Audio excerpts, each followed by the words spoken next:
Assalamualaikum warahmatullahi wabarakatuh.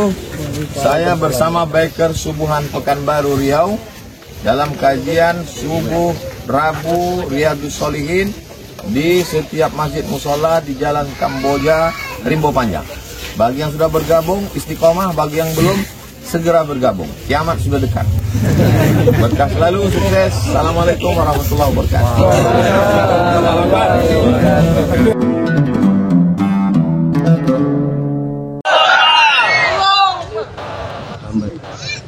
Kita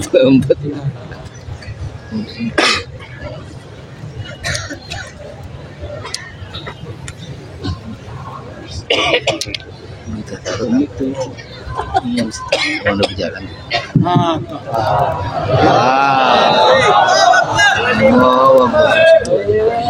Ada parang jatuh ke danau. Oh, cakep. Dicabut terhunus kering. Saya terbang jauh ke Riau, disambut khusus di Umri. Bismillahirrahmanirrahim. Assalamualaikum warahmatullahi wabarakatuh. Alhamdulillahilladzi allafa baina qulubina fa asbahna bi ni'matihi ikhwana. Wassalatu wassalamu ala rasulillahi alladzi biiqtida'i sunnatihi syarifati asbahna lil muttaqina imama. Fa salawatullahi wa salamuhu alaihi wa ala alihi wa sahbihi wa dhurriyyatihi wa ummatihi ila yaumil mi'adi alladzi fi amama. Wa ba'd.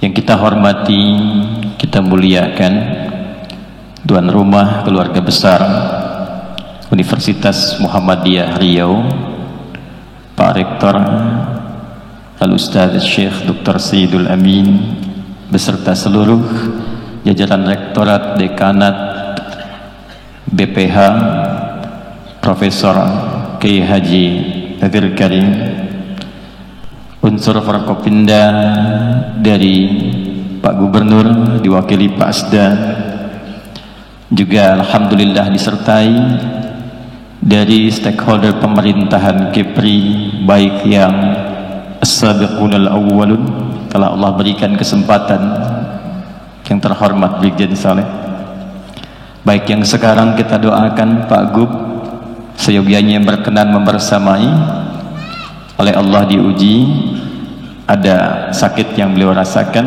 kita doakan mudah-mudahan segera disehatkan dan diberikan kemampuan, kekuatan untuk memimpin Riau yang berkeadilan dan diridhoi oleh Allah Subhanahu wa taala.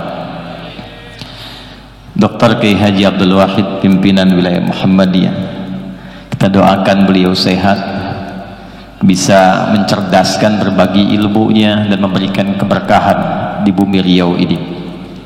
Yang saya cintai khusus seluruh keluargaku, saudara-saudariku yang hadir di malam hari ini. Ada dua kesamaan saya tiba di Riau ini dengan kemarin saya mendarat di Sumbawa.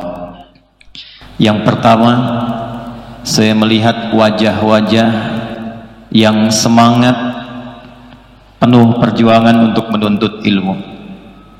Apalagi yang di sini saya lihat wajahnya semakin bersinar menunggu karena kena pancaran lampu. Yang kedua, sayup-sayup saya dengar suara yang tidak asing tadi, tak lato-lato rupanya, sampai juga ke Riau ini. Alhamdulillah. Saya yakin karena kita akan mendalami Al-Quran di malam ini, saya punya keyakinan insya Allah Allah menggerakkan kita semua di malam hari ini, kita memulai untuk menjadi satu di antara generasi terbaik di muka bumi yang pernah berkhidmat untuk mencari bekal kembali kepada Allah Subhanahu wa taala. Karena tidak ada orang yang datang untuk belajar dari tuntunan Al-Quran kecuali disebut oleh Nabi sallallahu alaihi wasallam orang itu akan menjadi orang terbaik di setiap bidangnya. Dokter ngaji Quran jadi dokter terbaik. Arsitek ngaji Quran jadi arsitek terbaik. Dosen mengkaji Quran jadi dosen terbaik. Polisi belajar Quran jadi polisi terbaik. TNI prajurit ngaji Quran jadi TNI terbaik. Yang menjamin siapa? Nabi. Di mana ditemukan? Banyak di kitab hadis. Imam Al-Bukhari meriwayatkan dalam sahihnya nomor hadis 5027. Imam Muslim, Imam Ahmad, At-Tirmidzi sampai Imam An-Nasa'i, dan sanadnya semua mutawatir tersambung runtut. Sanad terpanjang dari Al-Imam An-Nasa'i itu nyampe ke Nabi. Beliau terima dari seorang bernama Sa'id bin Ubaidillah. Sa'id bin Ubaidillah menerima dari Yahya. Yahya menerima dari Syu'bah. Syu'bah menerima dari Sufyan. Sufyan menerima dari Alqamah bin Marthad. Alqamah bin Marthad menerima dari Sa'ad bin Ubaidah. Sa'ad bin Ubaidah menerima dari Abi Abdurrahman As-Sulami. Abu Abdurrahman As-Sulami menerima dari Uthman bin Affan radhiyallahu taala anhu. Uthman bin Affan langsung menerima dari Nabi Muhammad sallallahu alaihi wasallam. Bin Abdullah bin Abdul Muttalib bin Hashim bin Abdul Manaf bin Qusay bin Murrah bin Kilab bin Ka'b bin Ghalib bin Fihr bin Malik bin Nadar bin Kinana bin Khuzaimah bin Mudrikah bin Ilyas bin Nizar bin Mudar bin Ma'ad bin Adnan bin Addi bin Adri bin Muqawwam bin Nabur bin Tarikh bin Ya'rub bin Yasjub bin Ismail alaihi salam bin Ibrahim alaihi salam bin Azar atau bin Nahur bin Abir bin Kinan bin Al-Fahshad bin Sam bin Nuh alaihi salam bin Mihlail Matushalah bin Kinan bin Anwas bin Tis bin Adam alaihi salam. Coba ulangi. Apa hadisnya? Qala Rasulullah sallallahu alaihi wasallam, khairukum man ta'allama al-Qur'ana wa 'allama. Khairukum, yang terbaik di antara kalian. Jadi baik itu ada 5 di Quran nanti. Ada baik tubuhnya, sehat badannya, itu disebut dengan thayyib namanya. Kita makan dari yang halal, dipilih yang menyehatkan, yang membuat tubuh kita kuat. Itu bahasa Qur'annya nanti ditemukan di Quran surah kedua Al-Baqarah ayat 168. Kalau mau pakai posisi paling kanan sebelah bawah. Ya ayyuhan nasu kulu mimma fil ardi halalan. Hei semua manusia, silahkan menyebar kemanapun, silahkan merantau, minimal untuk hidup bisa makan. Karena itu kalau orang mau kerja ditanya, Bapak mau kemana? Mencari sesuap nasi, padahal yang dia cari 1 rice cooker itu. Silahkan menyebar, tapi tempuh dengan cara yang halal. Jangan menipu, jangan korupsi, jangan mencuri, jangan menyogok. Hasil yang halal bawa ke rumah, cari makanan yang menyehatkan, namanya thayyib.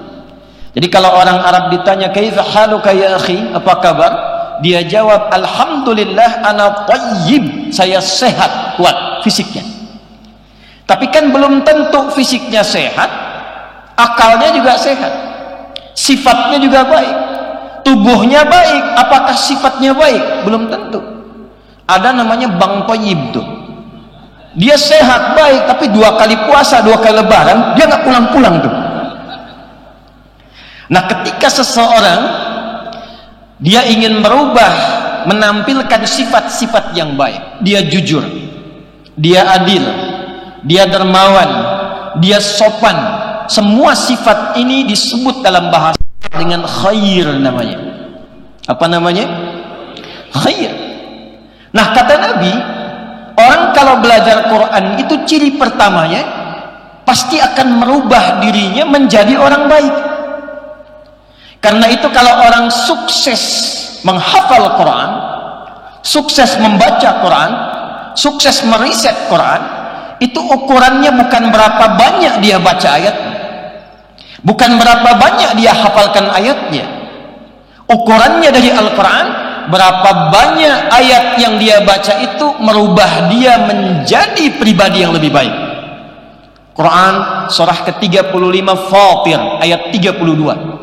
thumma awrathna al-kitaba alladhina istafaina min ibadina faminhum zalimun li nafsihi wa minhum muqtasid wa minhum sabiqun bil khairati biiznillah dzalika huwal fadlul kabir. Ada orang yang kami anugerahkan Quran kepadanya, cuma sayang nanti ada yang menempatkan Quran bukan di tempatnya, profesinya macam-macam. Dia hafal Quran tapi zalim. Zalim itu menempatkan sesuatu bukan pada tempatnya.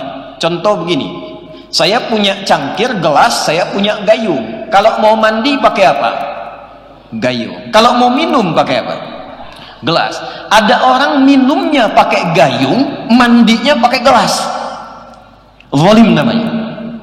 Ada orang hafal Quran, qul huwallahu ahad, Allahus lam yalid walam yakul lahu kufuwan. Hafal dia, saat yang bersamaan dia mengatakan semua agama sama, menuju pada Tuhan yang sama, cuma caranya beda-beda. Zalimul li nafsi. Hati-hati nih. Hadis Muslim 9 jilid syarah Imam An-Nawawi, lihat jilid pertama, nomor hadis yang 11 sampai 12. Qala Rasulullah sallallahu alaihi wasallam, sayakunu fi akhir ummati unasun, atau sayati alaikum zamanun, di riwayat lain, akan tiba satu masa engkau akan dapati orang-orang yang yuhadditsunakum bima lam tasma'uhu aw yasma'unahu aba'ukum. Kalian akan dengar ada orang-orang yang ceramah, nulis buku, nyampaikan satu pendapat, bicara tentang Islam, akan menjadikan kalian kaget karena belum pernah dengar sebelumnya. Kata Nabi, jangankan kalian, orang dulu pun kalau dengar itu bisa ikutan kaget. Jadi Abu Jahal pun kalau dengar itu bisa kaget juga. Abu Jahalnya tidak pernah mengatakan semua agama sama. Dia mengatakan kita beda, karena itulah kemudian dia bertindak yang salah. Orang sekarang ada yang berani mengatakan, mengambil ayat Quran, dia katakan semua agama sama. Kata Nabi, iyyakum wa iyyahum, waspadalah. Siapa ciri orang yang sukses dengan Qurannya? Wa minhum sabiqun bil khairati biiznillah. Dialah orang yang dengan Qurannya mampu merubah dia berperilaku lebih baik di hadapan Allah Subhanahu wa taala. Jadi insya Allah ini ada Pak Asda di birokrasi. Kalau semua birokrat kita dari yang bawahnya, yang desanya, lurahnya, camatnya sampai gubernurnya mau belajar Quran, maka insya Allah akan ditemukan pejabat-pejabat yang terbaik di bidangnya. Masya Allah, sudah diaminkan Pak. Ya. Karena tangannya dekat dengan taat, megang Quran, jarinya tahiyat gak akan pernah nyentuh maksiat. Pak Asda, ada proyek Pak, ini tolong Pak, ada fee-nya 1 miliar. Maka karena beliau dekat Quran, dia katakan, maaf ya, tangan saya ini tangan taat, jarinya jari tahiyat, tidak akan pernah berbuat maksiat. Masya Allah. Tapi fee-nya Pak, katanya infonya naik 10 miliar. Sebentar, saya istikharah dulu. Gak ada istikharah dalam maksiatnya. Jadi kalau kita mau kembali ke Quran, kembali mendekat kepada Al-Quran, apalagi di bulan yang mulia ini, maka ada jaminan dari Nabi, semua orang yang mendekat kepada Quran, apapun profesinya, maka dia akan dirubah langsung oleh Allah, sukses di bidangnya dan terbaik di bidangnya. Yuk kita lihat. Maaf ya, Nabi itu lahir di mana? Halo? Di Mekah. Mekah saat Nabi dilahirkan maju atau tidak? Baik. Lihat baik-baik. Yang pintar banyak tidak di sana? Baik. Yang pencuri banyak tidak? Yang penipu ada? Pezina ada? Pemabuk ada kumpul semua. Kalau kumpul keburukan, sifat dan orangnya disebut jahiliyah namanya. Kalau perbuatannya saja jahilun, orangnya jahil, digabungkan jahiliyah. Jadi kenapa disebut jahiliyah? Karena semua bentuk keburukan khatam di situ. Saya tadi bicara waktu siang di kampus, maaf, Pemabuk itu yang paling amatir itu 5 kali mabuknya sehari. Jadi kalau belum 5 kali itu belum mabuk, belum amatir. Kebayang ya? Kalau ada pembegal itu sekampung begal semua, nggak nanggung. Yang maju di Romawi, yang tinggi di Persia. Pada masa itu Mekah di bawah, nggak berkembang, keburukan banyak. Tapi menariknya ketika Allah mengutus Nabi Muhammad SAW, Allah tidak memberikan tongkatnya Nabi Musa, tidak memberikan mu'jizatnya Nabi Isa alaihissalam, tidak menundukkan awan untuk dinaiki seperti Sulaiman alaihissalam, tapi yang diturunkan oleh Allah Al-Quran. Al-Quran. Dan apa yang terjadi ketika semua belajar Al-Quran sesuai dengan profesinya? Abu Bakar As-Siddiq belajar, pelajari manajemen bisnis, bagaimana petunjuk di Qur'annya, pelajari Quran keseluruhan, maka berubah menjadi orang yang terbaik di zamannya sampai sepeninggal Nabi Muhammad SAW.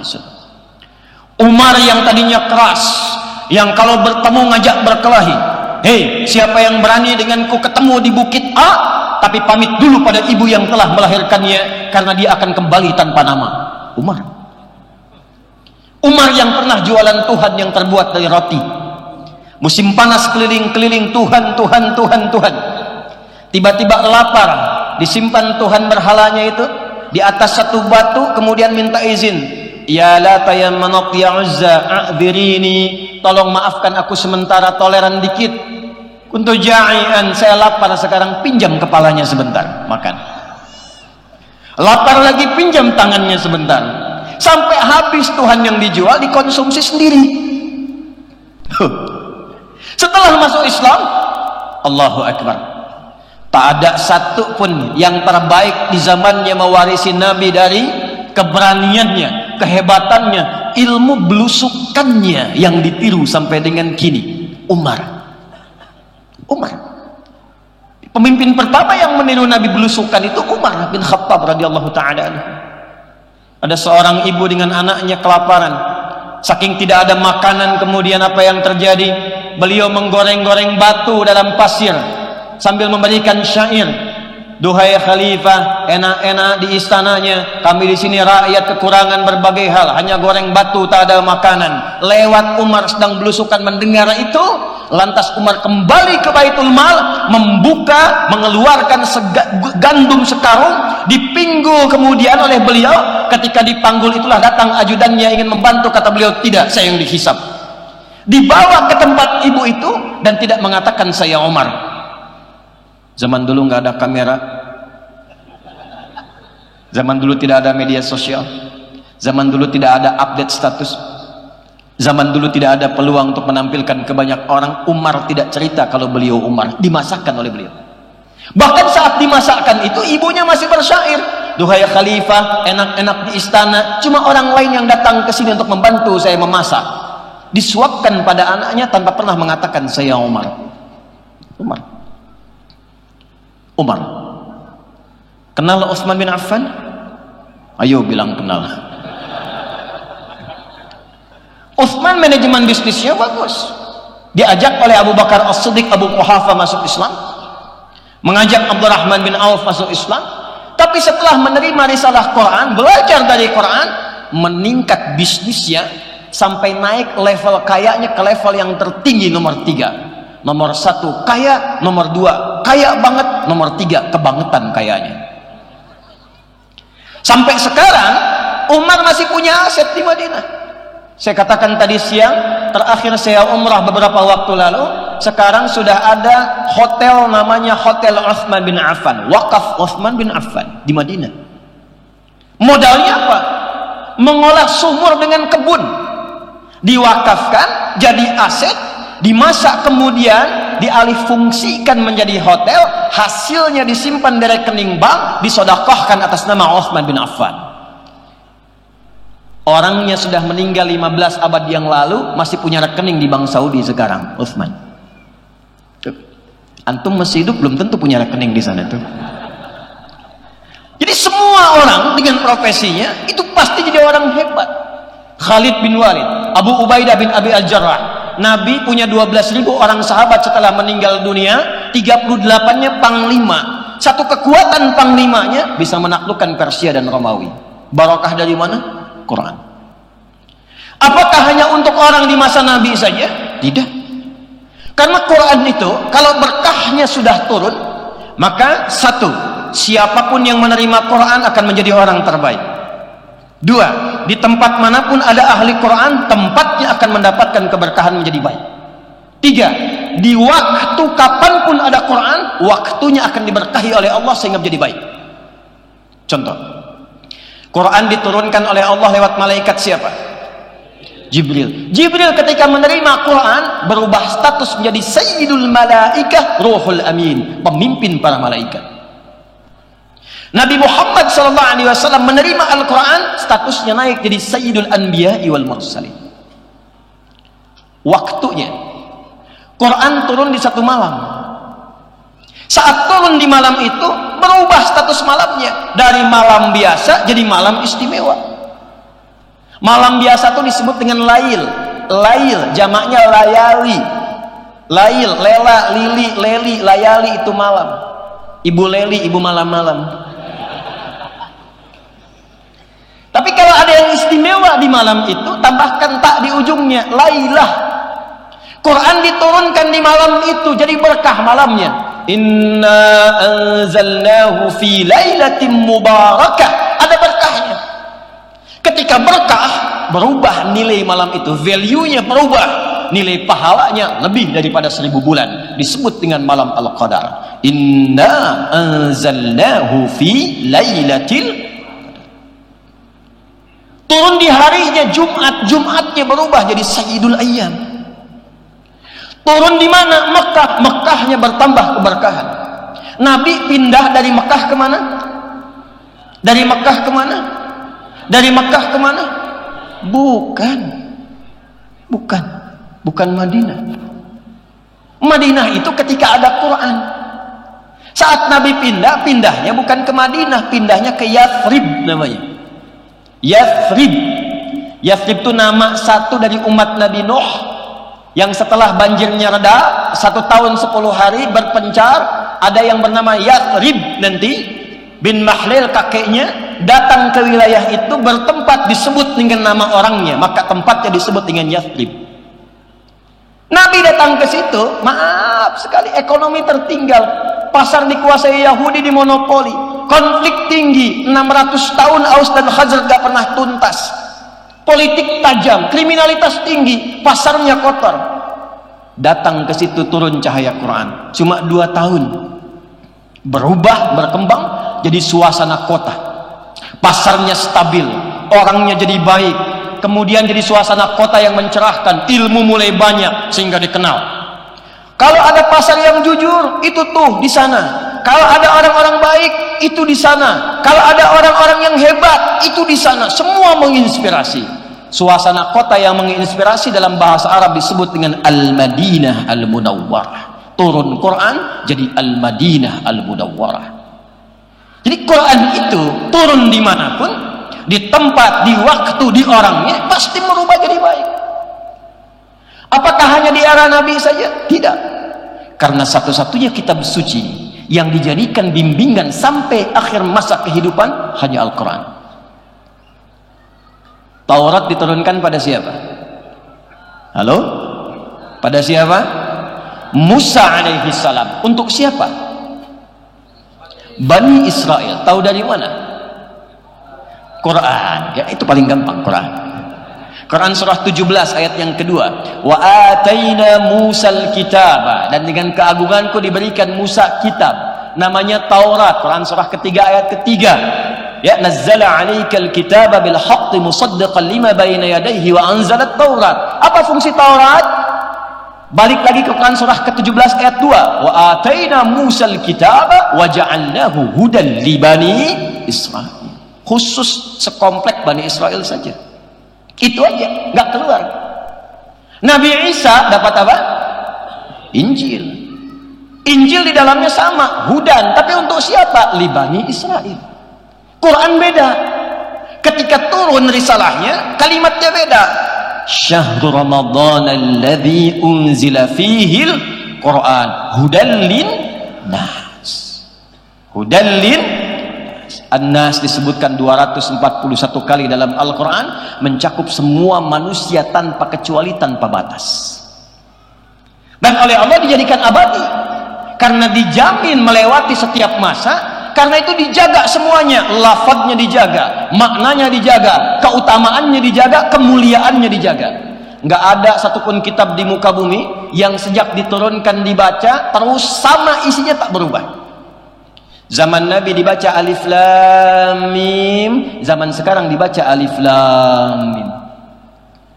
Bukan cuma ayatnya, tapi cara bacanya pun sama dan dijaga dengan ilmu. Tak ada satu buku bacaan di muka bumi yang dijaganya pakai ilmu, cuma Quran. Anda baca Quran nggak bisa biasa. Alif lam mim, dzalikal kitabul la raiba fihi, hudal lil muttaqin, nggak bisa. Ada panjangnya, pendeknya, makhrajnya, wakafnya, wasalnya. Alif lam mim. Dan semua huruf yang dibacakan dari Quran semuanya keluar dari bagian tubuh kita. Tak ada satu tersisa rongga tubuh kita yang mengeluarkan suara huruf, kecuali darinya keluar semua lafaz-lafaz Quran. Seakan Allah ingin mengatakan, karena kitab ini mulia, dilafadzkan secara mulia, maka bagian semua tubuh ini mesti bertasbih mengucapkan Quran dengan semua kemuliaannya. Dijaga ilmunya, bernama tajwid. Dan tajwid ini dimunculkan untuk menjaga Quran, termasuk dari cara baca yang menyimpang. Zaman Nabi sudah ada baca syair, dan syair itu ada iramanya. Syarat syair itu, syair itu ada 4. Yang pertama nanti ada fasaha, kedua uslub, ketiga khayal, keempat musik, ada irama. Ada irama. Rumusnya ada 16, disebut dengan bahar. Ada bahar tawil, tawilun lahulun al-bukhuri fadailu, fa'ulun mafa'ilun, fa'ulun mafa'ilu, kifa nabki min dhikra habibin wa manzili bisaqtili wa bainad dakhuli fahawmali. Ada rajas, mustaf'ilun, mustaf'ilun, mustaf'ilun, mustaf'ilun, mustaf'ilun, mustaf'ilun, sautus safiril bulbuli, hayyaja qalbi thamili, al-ma'u wa zahru ma'a zahri lahzul muqali, fa anta ya sayyidali wa sayyidi fa maulali fa kam tayammuni ghazailun uqayqali, qataftuhu min wajzatin fi hadar rajuli fa qala la la la faqad ghada muharwili, wal walad wali ya wailali fa qultu la tuwalwili fa bayyinul lu'ali, qalat lau hina kadha in hadhadul muqali kahatan ka kailali ada madi mufa'alatun fa'ilatun tala'al badru min tani ya'atil, itu rumusnya madid. Nanti dibawa di copy paste tuh. Sejak berkembang Islam ke Persia, nanti dikembangkan jadi notasi tuh. Dal ro mim fa sod lam sin dal do re mi fa sol la si do. Dari notasi itu di masa Islam dikembangkan, di Spanyol berjaya Islam, dijadikan rumusan nazam, dibawa ke gramatikal dasar ilmu, ke bahasa muncul alfiyah, rumusnya rajas muzdawaj, rajas lagi mustafilun mustafilun mustafilun, ya. Kalamuna lafzun mufidun kastaqim wasmun wa fi'lun thumma harfunil kalim wahiduhu kalimatun wal qawlu am wa kalimatun biha kalamun qad yu'am bil jarni wat tanwini wan nida wa al wa musnadin lil ismi tamyizun hasal bita fa'alti atat wa ya if'ali wa nunikbalanna fi'lun yanjali. Di bawah ke hadis ada alfiyah hadis, di bawah ke Quran ada nazam syatibiyah. Ditinggalkan, ditarik lagi sama barat, dirubah lagi ke musik. CDF, G, A, B, C, G, A, B, C, D, F, G, D, F, G, A, B, C, D, A, B, C, D, F, G, A, F, G, A, B, C, D, E, B, C, D, E, F, G, A, B, F, G, A, B, C, D, A, F, G, A, B, C, judi, prank tuh. Terus. Tapi apakah notasi itu bisa dibaca untuk Quran? Gak bisa. Makanya orang-orang jahiliyah bingung ini. Ini ada syair 16 rumus, tapi kok bacaannya Muhammad sallallahu alaihi wasallam enggak sama dengan kita. Dia indah tapi bukan syair. Dia punya maknanya lebih dalam, bingung mereka itu. Dan mereka enggak pernah baca Quran pakai rumus mereka. Misal yang madid, tala'al badru alaina saya belum pernah dengar imam-imam hebat di muka bumi, apa itu di Masjidil Haram di Mekah, atau itu di Kuwait misalnya, atau di tempat yang lain, baca surat Ad-Duha pakai lagam itu. Wadduha wallaili idza saja. Ada. Jadi nggak usah aneh-aneh. Iyyaka na'budu wa iyyaka nasta'in. Bubar jemaah. Alam nashrah laka sadrak. Nggak ada. Quran itu indah, dijaga dengan ilmunya, cara bacanya lengkap, dan abadi ilmunya. Itulah Quran. Jadi kalau dengan semua keterangan ini kita belum yakin itu adalah firman Allah, bukan bahasa manusia, dengan cara apa lagi dijelaskan? Makanya interaksi dengan Quran itu jadi ibadah. Dan setan berjuang supaya nggak dekat Quran. Satu-satunya bacaan di muka bumi yang saat dibaca, awas, orang tidak bosan tapi cepat ngantuk, Quran.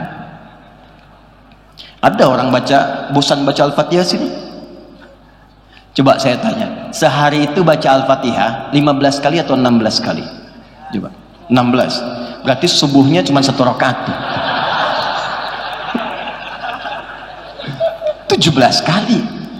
Tapi tak pernah saya dengar kalimat, awak pusing nih gitu, baca Quran 17 kali sehari. Tak ada orang bosan, tak ada orang pening baca Al-Fatihah. Tapi kalau dibaca Al-Quran 1 jam tuh baca terus tuh. Ini .com.id, sejam update tuh. Ya. Al-Quran, Yasin, baru Yasin tuh 10 menit ngantuk. Apa pasalnya? Karena memang ini ibadah dan setan gak akan biarkan. Jadi kalau nggak ada unsur taqarrub ilallahnya, setan tuh gampang sekali, nggak usah digoda, tiup dikit aja langsung.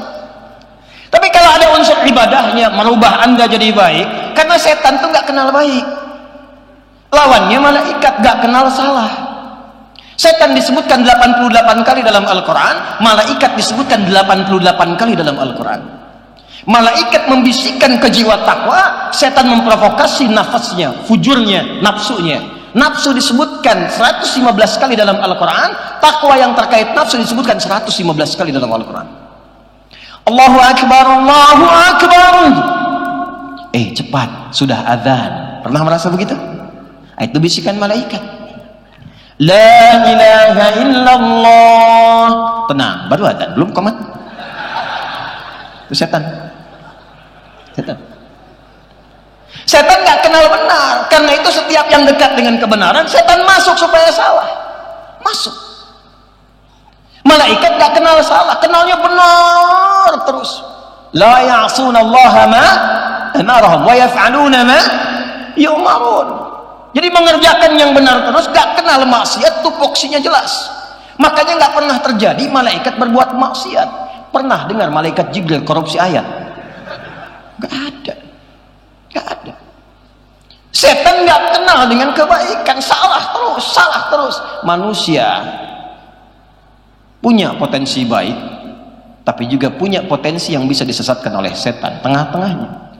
Jadi kalau salah, bedanya dengan setan, manusia tobat. Adam manusia, iblis bagian setan. Iblis salah, iblis gak tobat. Ma mana'aka alla tasjuda idh amartuk. Hei iblis, kenapa kamu nggak sujud ketika aku perintahkan? Bukan sujudnya yang penting, tapi ini perintahku, kata Allah. Quran surah 7 ayat 11 sampai 12. Ana khairum minhu, khalaqtani min narin wa khalaqtahu min tin. Aku levelnya lebih tinggi daripada dia. Aku lebih hebat. Nggak level yang tinggi, hormat kepada yang rendah. Qala khruj minha, keluar kamu. Dikasih kesempatan tobat, nggak tobat. Adam diizinkan salah untuk menunjukkan kepada kita bagaimana caranya tobat. Begitu Adam salah alaihi salam, maka diberikan oleh Allah petunjuk tobat. Quran surah 2 ayat 37, fatalaqa Adamu mir rabbih kalimatin fataba. Dibimbing dengan kalimat, apa kalimatnya? Quran surah 7 ayat ke-26, Rabbana zalamna wa illam taghfir wa tarhamna lanakunanna minal Karena itu bedanya manusia dengan setan. Setan salah, setan tak tobat. Manusia kalau salah, manusia tobat. Jadi kalau ada manusia salah nggak pengen tobat, namanya apa? Jangan lihat saya begitu. Namanya manusia tapi sedang diprovokasi oleh setan. Jelas? Nah, sekarang kita kembali. Ini kita baru mau mukadimah, kita belum mulai ini. Belum mulai materinya, saya baru kasih pengantar. Kita sampai jam berapa ini? Sampai subuh. Oh iya, enggak apa-apa ya. Saya pesawat jam 6.10. Sebelum subuh sudah ke bandara, enggak ada masalah ya. Silahkan dah sampai subuh, saya jam 10 saya udah bergerak. Nah, sekarang begini. Saya tanya sekarang. Ngaji Quran, Qurannya sama enggak dengan yang sekarang dengan yang di zaman Nabi? Sama enggak? Bacaannya sama. Sanadnya sama. Kok hasilnya beda? Orang baca zaman Nabi kul dibaca, orangnya jadi keren kul. Ini muka kul semua tuh. Kul huwallahu, kul a'udzu birabbil falaq, kul a'udzu birabbin nas ya. Baca surat yang sama jadi hebat. Tahu Bilal? Tahu Bilal? Bilal bin Rabah modalnya cuman al-ikhlas, kul huwallahu ahad. Tapi dari ayat itu menginspirasi beliau jadi kuat, dahsyat, mentalnya hebat, tenaganya bagus, semangatnya tinggi, dicambuk di tanah lapang yang sangat gersang dengan terik panas luar biasa, dibakar batu awalnya, kemudian dibentangkan, diikat, dicambuk. Irtad, murtad engkau. Jawab Bilal, ahad. Irtad, ahad. Irtad, ahad. Ini nggak dicambuk, nggak dipanasin, kasih lato-lato, tek murtad. Aduh. Cuman dikasih kata-kata, aku mencintaimu, pindah agama. Tuh, padahal dia hafal qul ahad. Hati-hati ya para akhwat ya. Kalau ada orang gombal begitu, cukup katakan kepadanya, buktikan cintamu dengan menuliskan itu di buku nikah kita. Itu. Sampai punya BPKB, buku pernikahan kita berdua. Gitu dong, iya kan? Nanti dia tanya, oke lah kalau begitu, abang tinggal di jalan apa? Jalanin aja dulu, nanti kalau cocok kita terusin. Itu cara. Mentalitasnya beda. Orang dulu belajar ayat langsung pintar. Orang dulu belajar ayat langsung sukses. Dan mereka membaca semua amal itu dengan keyakinan yang tangguh. Tertanam dulu di jiwa mereka itu. Dzalikal kitabul la raiba fihi, itu sampai ke sini. Bukan cuma di sini. Sampai ke jiwa. Jadi ketika dipanggil salat pun yakin ada manfaat salat. Allahu akbar, Allahu akbar. Mereka enggak tanya lagi kenapa mesti salat. Karena mereka tahu ketika bertanya hayya 'alas shalah, hayya 'alal falah. Salat membuat engkau sukses dan bahagia. Karena falah dalam bahasa Inggris itu success and happiness. So if you want to translate falah in English, so the meaning contains success and happiness. There's differentiate between success and happiness, even in Arabic. You want to say success in Arabic, so you can say in the word fawz. Paham? Pegal juga kita pakai bahasa Inggris ya. Ada beda sukses dengan bahagia. Ada sukses saja, ada bahagia saja, ada sukses dan bahagia. Ada kaya saja, hati-hati. Ada bahagia, ada kaya dan bahagia. Kalau saya boleh pilih ya, coba pilih nih. Kaya tapi gelisah atau miskin tapi tenang. Nggak ada pilihan ketiga, nggak usah maksa. Saya tahu Anda mau pilih yang ketiga. Saya tahu. Nah, kaya tapi gelisah atau miskin tapi tenang, pilih mana? Terjadi perbedaan pendapat di kalangan masyarakat Riau. Kaya dan tenang, sukses dan bahagia. Bahasa Arabnya sukses dan bahagia namanya falah. Kalau digenggam namanya aflah. Orangnya disebut muflih, jamaknya muflihun. Salat melatih kita sukses dan bahagia. Hayya 'alal falah. Ayo datang kepadaku, aku yang punya kesuksesan, aku yang punya kebahagiaan, aku yang punya segalanya. Sujud mereka yakin, perangkat kerja sukses. belajar sukses, pulang ke rumah bahagia. Orang sekarang baru dikasih adzan, Allahu Akbar, Allahu Akbar, kencengan tawanya kecilin. Loh. Tapi anehnya ngaku muslim. Bagaimana berinteraksinya? Nah, sekarang kita kembalikan dulu. Yang pertama mesti kita lakukan, perbaiki dulu hati ini. Perbaiki hatinya. Kalau ini sudah tersentuh dengan baik, maka semua akan mudah untuk didapatkan. Sentuhlah ia tepat di, maka ia akan jadi milikmu untuk. Sentuhlah Quran dengan hatimu, maka Quran akan terus berada dalam jiwamu untuk selamanya. Maka yang diperbaiki hatinya dulu. Yakinkan dulu, ikhlaskan dulu supaya cahaya masuk. Maka setelah itu, perhatikan baik-baik. Posisikan Al-Quran sebagai kurikulum hidup. Jangan ditempatkan sebagai bacaan biasa. Quran mukjizat bukan? Halo, mukjizat bukan? Hebat tidak? Kalau mukjizat berarti beda dengan bacaan lain. Sehebat-hebatnya bacaan yang lain, orang bosan 3 kali baca, udah saya hafal. Anda mau baca apa? Novel, majalah, apapun yang paling hebat, dijual laris, jutaan eksemplar, dicetak di mana-mana. Orang kalau udah baca sekali nambah, 2 kali nambah, 3 kali bosan. Quran tidak. Quran tidak. Karena sifatnya kurikulum kehidupan. Maka setelah itu, perhatikan baik-baik, ini rahasianya. Setelah hatinya terbuka, karena Quran mukjizat, maka semua yang dibacakan akan berpengaruh kepada jiwa kita. Nanti cara mengetesnya begini, kalau hatinya sudah kebuka, sudah enak berinteraksi dengan Quran, tandanya begini, fokus ya, kita mulai ke inti bahasannya.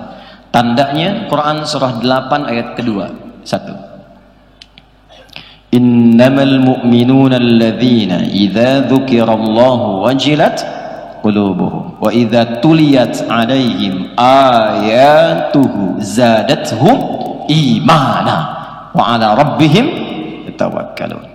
Ciri insan beriman yang sejati itu, cek dulu. Kalau disebutkan nama Allah, ada konfirmasi getaran dalam hatinya. Jadi kalau disebutkan nama Allah, nanti ada gelombang di hatinya yang mengkonfirmasi, ada getaran. Nah, itu beda dengan gelombang cinta, beda dengan gelombang saat Anda salah di jalan ketemu polisi di depan. Dagdikduk, beda. Maka dicek 5 kali dalam sehari. Dari sejak bangun subuh, ke siang zuhur, ke sore asar, menjelang malam maghrib sampai ke isya, masih ada iman nggak? Karena kata Nabi, ada orang yang paginya beriman, sorenya bisa luntur imannya. Asbaha mu'minan wa yumsi kafira, wa yumsi kafira. Maka dicek lewat suara adzan. Karena itu diperdengarkan pertama kali lafadznya Allah. Allahu Akbar, Allahu Akbar. Ada konfirmasi di hati. Ya Allah, sudah adzan. Bangunlah subuh itu karena dengar adzan. Maka ini pertanda Anda punya iman, cuma imannya standar. Standar. Tinggi tidak, rendah juga tidak, tengah-tengah. Subuh jam berapa adzan nanti? 5 lewat berapa? Hah? 5 lewat 5, 5 lewat 3, 5 lewat 4, 5 lewat 6. Terjadi perbedaan pendapat. Ini menunjukkan ada yang datang dari tempat yang berbeda-beda, tidak dari tempat yang sama ya. Kita ambil 5 lewat 6 misalnya. Allahu Akbar, Allahu Akbar. Bangun, ya Allah sudah adzan. Itu tandanya Anda masih punya iman cuman standar. Di kantor jam masuk jam 7, datang jam 7 standar. Tapi Anda bangun dari jam 4, menyiapkan diri, menunggu panggilan, iman kuat. Tapi kalau Anda dipanggil jam 5 lewat 6, baru bangun jam 6 lewat 5 dan belum ingat sholat, tipis cahaya imannya, tipis. Tapi kuncinya apa? Nih tes Qori kita bacakan. Wa idza tuliyat 'alaihim ayatuhu. Kalau dibacakan ayat-ayat Allah kepadanya, zadathum imana, bertambah getarannya. Ada konfirmasi, mendengar bacaan Quran ada getaran.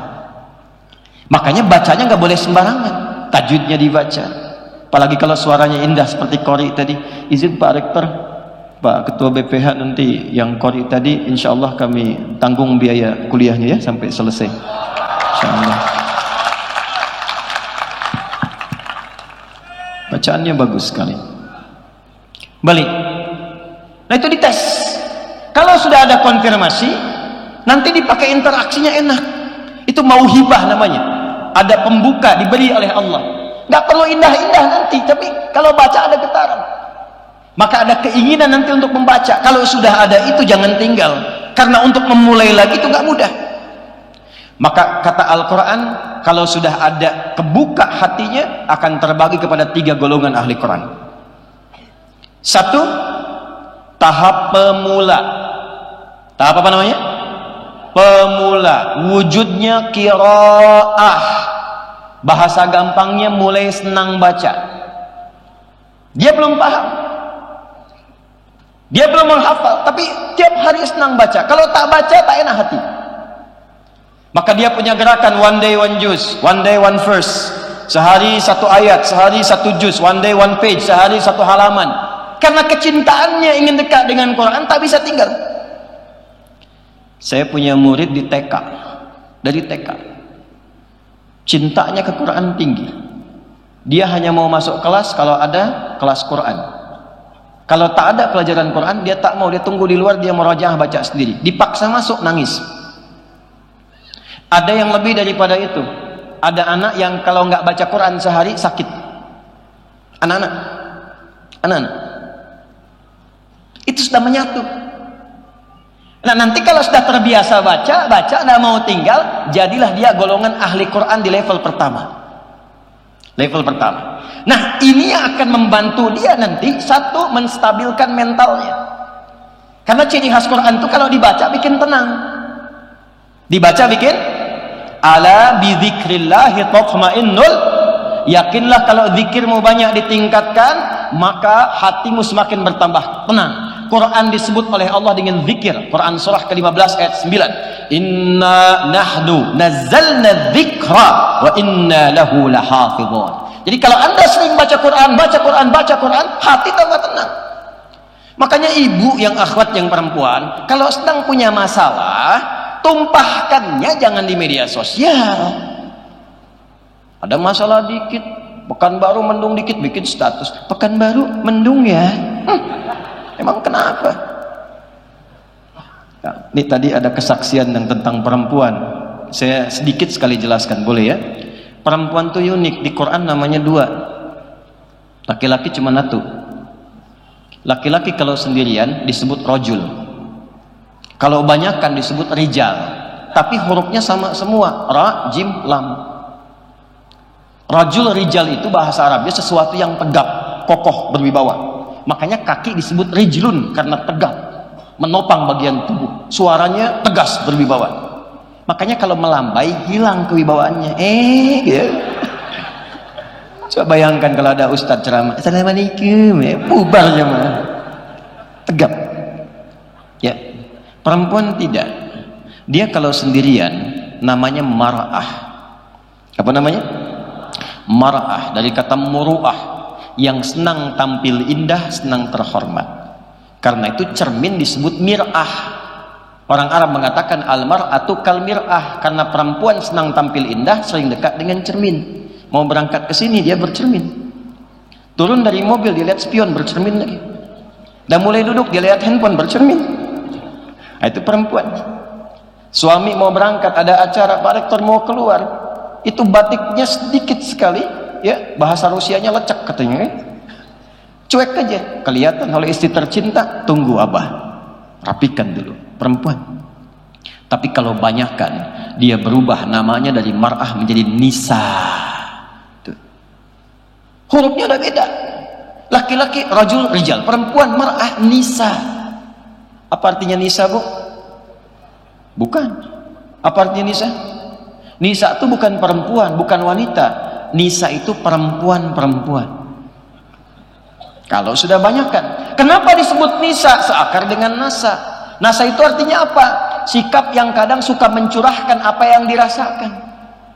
Jadi maksud Quran apa?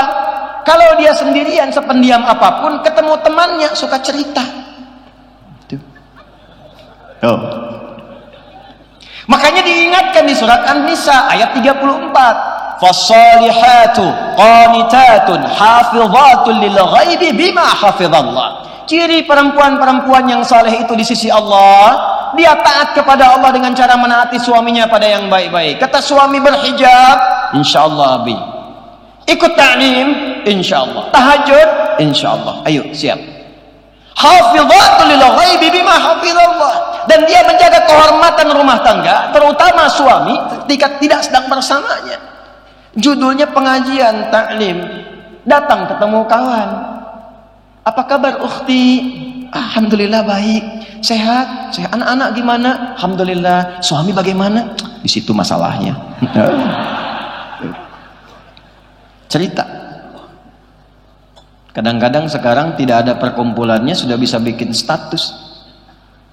Selama ini berumah tangga ternyata nggak nyangka ya, tuh. Nyangka tuh. Jadi ketika seseorang bilang nggak nyangka, dia sedang nyangka. Paham? Yuk kita kembalikan, itu Quran. Jadi temukan itu sampai senang baca. Kalau sedang gelisah, ambil wudhu, buka mushaf, ngadap kiblat, baca Quran. Demi Allah saya katakan, sudah ada riset baru keluar sekarang. Riset. Nanti kita ada MOU di sini dengan Umri, insyaallah. Ya, maaf, riset sekarang membuktikan, Anda kalau baca Quran berapapun, tapi konsisten bacanya, itu akan memberikan keberkahan, setidaknya stabil dalam mentalitas, lebih tenang. Jadi menerima masalah sebesar apapun itu, jadi kecil, cawan hatinya lebar. Ketika lebar, masalah jadi kecil, masuk. Jadi kalau pejabat merumuskan persoalan dekat dengan Quran, tenang ambil kebijakan. Pebisnis dekat dengan Quran, tenang menyelesaikan persoalan. Mahasiswa dekat dengan Quran, tenang menghadapi ujian. Harinya kok hari tenang, kok Anda gelisah? Harinya hari tenang kan? Tapi Anda kok pada gelisah? Heran saya anak sekarang. Karena belajarnya nggak nempat. Waktu belajar digunakan main lato-lato, hari tenang baru belajar. Quran. Nanti yang kedua, sholat tuh. Sholat tuh bikin tenang. Makanya tempat sholat itu beda sendiri. Anda masuk masjid dengan masuk rumah, lebih tenang ke masjid. Makanya dulu orang-orang kalau kerja di zaman Nabi bisnis, keluar tuh ba'da syuruk dari masjid, pulang ke rumahnya. Ini bisa rumus nih teman-teman yang dagang, yang bisnis, pengusaha. Itu nggak langsung ke rumah, mampir masjid dulu. Sholat 2 rakaat, tawakal pada Allah, memohonkan, ya Allah saya telah berikhtiar seperti apa yang telah Engkau perintahkan, maka mohon berikan rezeki seperti apa yang telah Engkau janjikan. Makanya keluarnya pulang ke rumah yang dibawanya aura masjid, bukan aura jalan. Pulang ke rumahnya tuh aura masjid, tenang, enak, ketemu anak nyaman, main-main. Karena anak itu nggak kenal Anda sebagai direktur, nggak kenal Anda sebagai pimpinan. Anda jenderal, iya, di mana? Di kesatuan, di rumah Anda ayah. Anda manajer, direktur, di mana? Di kantor, di rumah Anda abi. Iya. Saya di sini Ustadz, alim, panggil Syekh. Di rumah mereka nggak kenal saya dengan Syekh, Aldi, Ustadz. Tidak. Apa Anda pikir saya pulang ke rumah disambut Ustadz? Tidak. Anak saya butuh ayahnya. Buya, anak yang kecil yang mau 2 tahun. Kita baru pulang dari Amerika, datang ditungguin malam-malam. Tengah malam anak 2 tahun. Buya, Masya Allah. Adek, apa kabar? Buya bertanya-tanya.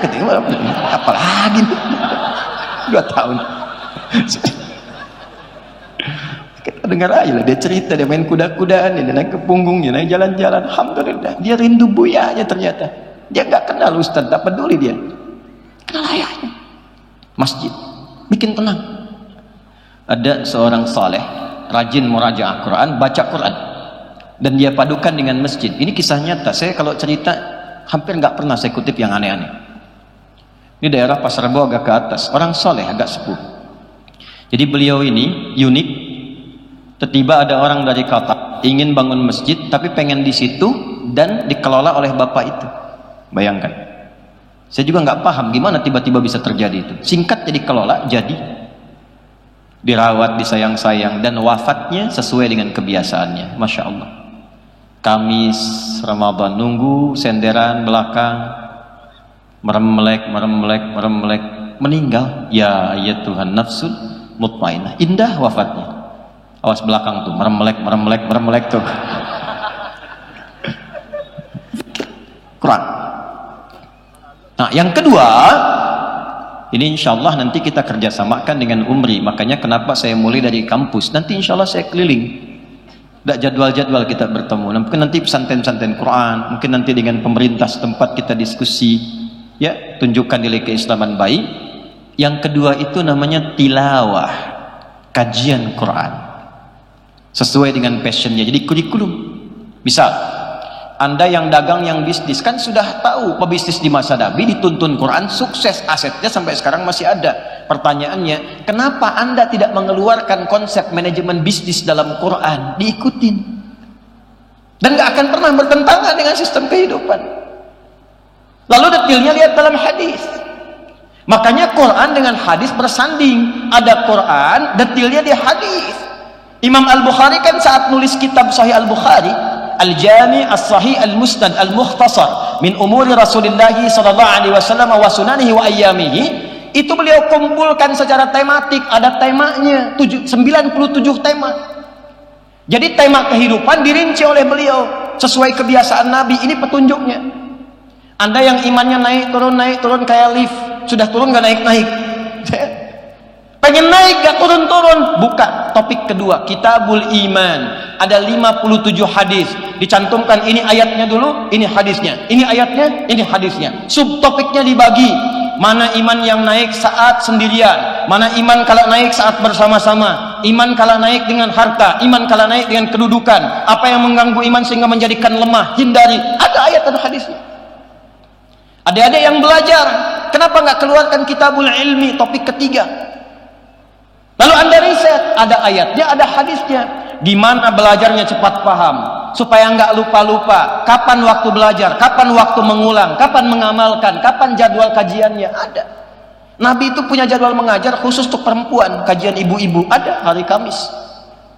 Kajian laki-laki di Sufah, waktunya ada, dirinci. Dan seimbang, apa amalan yang menguatkan pada kecerdasan, pada kepintaran, ada. Semua. Nah, Anda yang pebisnis, keluarkan ayat-ayatnya. Ada Kitabul Buyu' dalam hadisnya, keluarkan. Gini cara mengelola harta, ini cara memanagenya, ini cara meneruskannya, ini aktifanya, ini nyusunnya, menghindari ribanya bagaimana, memprioritaskannya bagaimana, mendistribusikannya bagaimana, ada. Kata Nabi, la taqumus sa'atu, akan tiba masa-masa nanti sampai ke ujung akhir zaman. Zaman itu dibagi 3 akhir. Awal di akhir zaman pembuka, pertengahan akhir zaman, akhirnya akhir zaman. Akan ada masa, kata Nabi, satu taqarrubul aswaq, pasar mudah diakses. Hadis sahih. Dulu ibu ke pasar pakai ojek motor, pakai angkot, ya, turun beli. Sekarang cuma klik, datang sendiri. Nyata hadis Nabi. Taqarrubuz zaman, waktu semakin cepat, mudah diakses. Dulu mohon maaf, orang mau haji 6 bulan baru nyampe, baru pulang lagi 6 bulan. Begitu datang sudah lupa 6 bulan. Sekarang berangkat 8 jam bisa balik lagi 8 jam. Ke Riau, maaf, pakai becak berapa lama, kapan sampainya? Pakai kapal laut ada terbatas, pakai pesawat cuma 1 jam nyampe. Taqarrubuz zaman. Nah, sekarang dalam masa itu memanfaatkannya bagaimana? Tadi saya diskusi tadi, ya, dengan bagian pengelolaan anggaran, pengelolaan distribusi dari penghasilan Pemprov dan sebagainya. Coba Anda bayangkan, kalau skema ini diterapkan dalam digital. Misal, di Kepri ini ada berapa kabupaten misal. Di Riau ini ada berapa kabupaten misal. Dari 12 kabupaten ini digitalisasi. Mohon maaf sekali, bikin aplikasi setiap kabupaten. Masukkan UMKM-nya ke situ. Siapa yang jualan beras, siapa yang jualan sabun, siapa yang jualan pakaian, siapa yang jualan sayuran, masukkan ke situ. Kabupaten A ketika memerlukan beras, klik, beli dari Sipulan, langsung datang. Kerjasamakan dengan Bank Oleh, Ojek Soleh, dikelola oleh pemerintahan setempat. Dananya muter di situ, kembangkan. Kalau nggak ada di situ, baru ke kabupaten lain. Hasilnya dikumpulkan, bikin kemudian di situ program Amin, Ansar Muhajirin. Yang kurang-kurang tampilkan di webnya, kelihatan sama yang lain. Butuh apa rice cooker? Sedekah rice cooker, nggak harus semua uang. Nanti hasilnya dikumpulkan, ada zakatnya, klik, langsung mengikat, langsung digitalisasi. Tu'khadhu min aghniyaihim wa turaddu ala fuqaraihim. Di kabupaten A berapa mustahiknya? Berapa muzakkinya? Yang ahli zakat kumpulkan, lalu subsidikan dulu kepada yang lain, berikan modal-modalnya. Nanti kalau kelebihan, setorkan ke atas, ke provinsi, subsidikan ke kabupaten lain. Pakai itu, selesai. Setidaknya kemiskinan dan program prasejahtera bisa ditekan. Itu cuma setengah hadis. Setengah hadis, Anda bayangkan. Itulah tilawah, itulah riset. Yang profesi dokter, kumpul semua. Keluarkan ayat-ayat kedokteran. Keluarkan hadis-hadis yang riset. Saya tadi diskusi, kita punya kelas di At-Taisir, kelas Quran, terhubung di 400 dokter dan profesional. Saya tanya dokter mata, dok, bagaimana ciri mata yang sehat?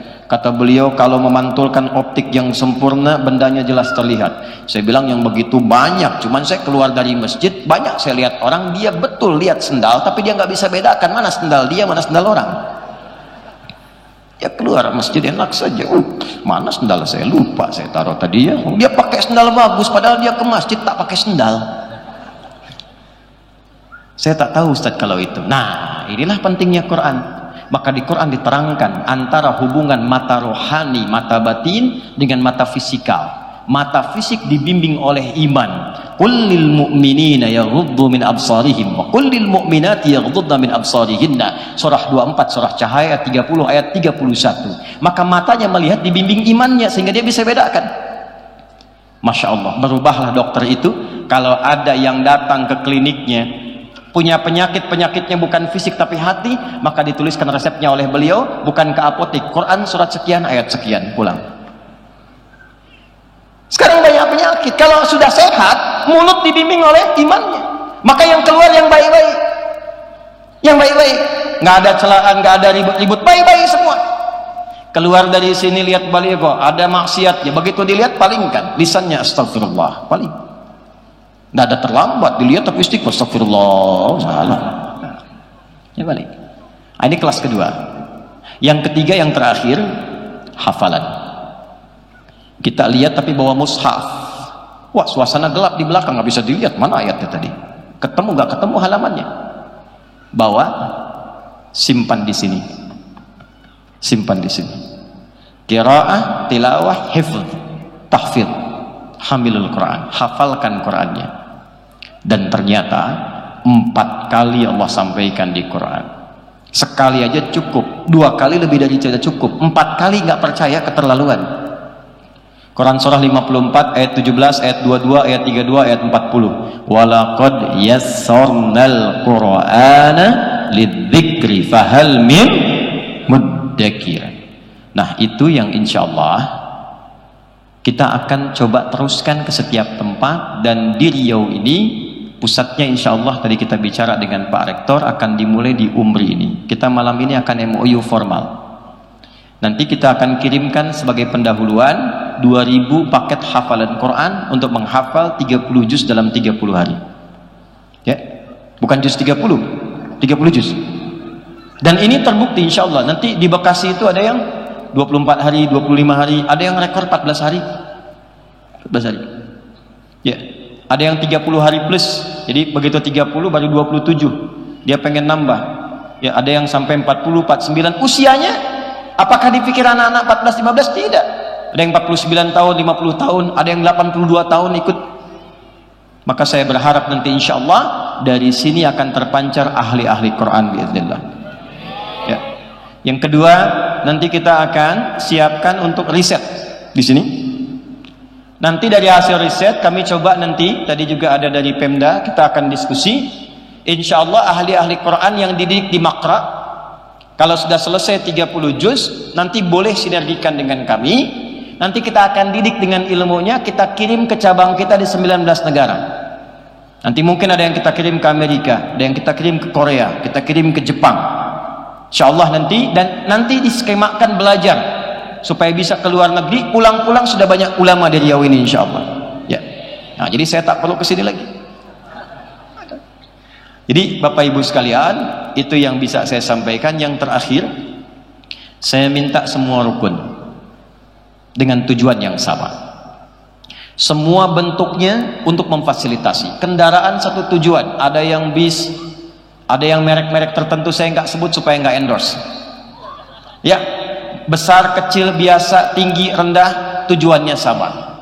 Maka yang di Muhammadiyah, yang di NU, yang di Persis, Dewan Dakwah, semua kompak dengan satu tujuan. Saya memulai dari sini untuk memberikan pencerahan, memberikan inspirasi supaya berkemajuan, tapi saya harapkan insya Allah UMRI akan menjadi satu kampus yang terbuka, yang mengakomodasi semua kepentingan Islam supaya bisa memunculkan inspirasi dari Riau. Kita berikan pesan pada dunia global, bahkan akan ada kemajuan yang menjadi tantangan di peradaban insya Allah. Takbir, takbir. Baik ya, tertib, rapi, dan insya Allah mudah-mudahan semuanya berkah di sisi Allah Subhanahu wa Ta'ala. Ya, baik, saya kira kita butuh waktu untuk beristirahat, menyiapkan kembali dan mengeksekusi apa yang telah kita siapkan. Insya Allah tahun ini terpilih 2 orang dari Riau untuk berangkat. Hari Kamis kami berangkatkan untuk jadi calon ulama. Dia akan berangkat ke Tripoli, ke Ziletin, di kampus terbaik Quran. Jadi kampus itu fakultas manapun semua harus hafal Quran 30 juz, hafalan dan tulisan. Hafalan dan tulisan. Jadi dia nggak akan lulus kecuali hafal Quran secara hafalan dan tulisan. Mohon didoakan karena kami amanatkan sampai S3. Boleh pulang libur tapi jangan selesai sampai S3. Insya Allah ke depan tidak boleh 2 orang, harus lebih daripada itu. Kita punya kerjasama dengan 19 negara. Tahun ini nanti insya Allah ada dari Madinah, ada dari Mekah, ada dari Al-Azhar, ada dari Sudan, ada dari Turki, ada dari Tripoli, beberapa yang lain. Dan insya Allah kita berikan support maksimal sehingga semuanya bisa nyaman dan gratis untuk bisa belajar. Ya, saya kira itu yang bisa saya sampaikan. Semoga Allah muliakan kita, semoga Allah jaga kita, semoga Allah jaga Riau ini dalam ridha Allah Subhanahu wa Ta'ala, dan semoga Allah jadikan Indonesia baldatun tayyibatun wa rabbun ghafur. Allahumma taqabbal minna innaka antas sami'un alim wa tub alaina innaka antat tawwabur rahim. Allahumma ya arhamar rahimin nas'aluka bitamami rahmatik wa bitamami asma'ikal husna wa sifatikal ula. Allahumma nusalli wa nusallimu ala habibikal karim rasulikal mustafa amin sayyidina Muhammadin wa ala alihi wa sahbihi ajma'in. ربنا لا تدع لنا في مقامنا هذا وفي كل مقام ذنبا إلا غفرته. Ya Allah, kalau ada pendosa di lingkungan tempat ini atau di sekitarannya, maka mohon jangan biarkan ia pulang meninggalkan tempat ini kecuali Engkau ampuni seluruh dosa-dosanya. Wala hamman illa farajtah. Jika ada yang tengah merasakan kegelisahan dalam hatinya, jangan biarkan ia pulang meninggalkan tempat ini kecuali Engkau telah tenangkan keadaan jiwanya. Allahumma wala asiran illa yassartah. Jika ada yang tengah merasakan kesulitan di pekerjaan, di keluarganya, di kehidupan sosialnya, mohon dengan keikhlasannya datang ke tempat ini, ringankan dan hilangkan segala kesulitannya. Wala maridan illa syafaitah. Jika ada yang Kau uji dengan penyakit seberat apapun, mohon angkat dan sembuhkan penyakitnya. Allahumma alif baina qulubina wahidna wa jannibna min at-tafruqah. Ya Allah, lembutkan hati kami untuk bersatu dalam kebaikan dan jauhkan kami dari perpecahan. Allahumma ja'alna min ahlil Qur'an waj'alil Qur'ana sahiban lana fid dunya wa syafi'an lana fil akhirati ya arhamar rahimin. Ya Allah, jadikan kami termasuk bagian dari ahli Quran.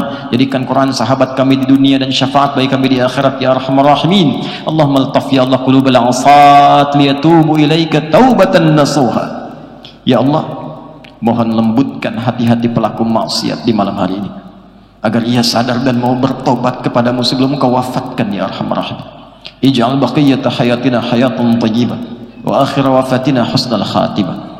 Ya Allah, jadikan sisa hidup kami lebih baik daripada sebelumnya, dan mohon jadikan bila pun kami mesti kembali di malam ini husnul khatimah. Haffif lisanana an naqula kalimat at-tauhid la ilaha illallah Muhammad Rasulullah. Ya Allah, mohon di sakaratul maut nanti, di sakaratul maut nanti mohon ringankan lisan kami mengucap kalimat tauhid la ilaha illallah. Fa'ajib ya Allah kalimatana biqaulika ya ayyatuhan nafsul mutmainnah irji'i ila rabbika radiyatan maradiyah fadkhuli fi ibadi wadkhuli jannati. Dan mohon jawab kalimat kami dengan panggilanmu yang indah, hai jiwa-jiwa yang tenang, cepat pulang kepadaku. Aku ridha dengan amalmu, Engkau pun akan ridha dengan pemberianku. Masuk dalam golongan hamba-Ku, aku siapkan surga untukmu. Allahumma ishtaqna bi Rasulillah sallallahu alaihi wasallam. Ya Allah, kami merindukan perjumpaan dengan Rasulullah sallallahu alaihi wasallam. Lam narahu ya Allah fil haya wala fil manam, fala tudayyi' lana al-fursah li liqa'ihi yawm al-qiyamati ya arhamar rahimin. Kami tak pernah menatap beliau bersua walau hanya di alam mimpi, maka mohon jangan hilangkan kesempatan kami menjumpai Rasulullah di akhirat kelak ya Arhamar Rahim. Ij'alna min ummati nabiyina Muhammad sallallahu alaihi wasallam. Ya Allah, jadikan kami termasuk golongan umat Rasulullah sallallahu alaihi wasallam. Rabbana atina fid dunya hasanah fil akhirati hasanah wa qina adzabannar. Wa sallallahu ala sayyidina Muhammad wa ala alihi wa sahbihi ajma'in. Wa akhiru da'wana alhamdulillahi rabbil alamin. Terima kasih. Saya mencintai Anda semua karena Allah. Assalamualaikum warahmatullahi wabarakatuh.